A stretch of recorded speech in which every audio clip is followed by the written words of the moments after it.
If you have a gas furnace and the flames come on, but after a few seconds they turn off, and it keeps cycling like this and your house is not getting warm, generally the problem is a bad flame sensor.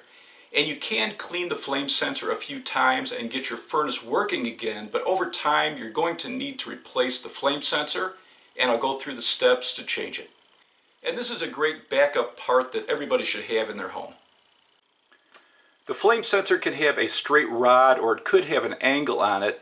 In this furnace, the flame sensor is here, and you can tell it's a flame sensor because it has a porcelain base and one wire coming out of it. The hot surface igniter over here has two wires coming out of it.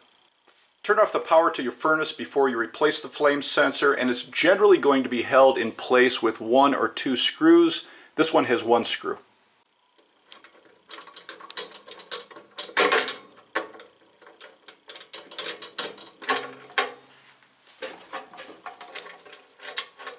Once the screw or the screws are removed, you can just pull it out. This style has a tab that you just pull out of the electrical cable.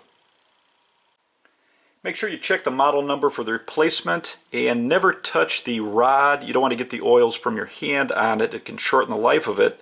For this style, we're just going to plug it into the cable and then we'll reinstall it. I'm just going to set it in place and then replace the screw.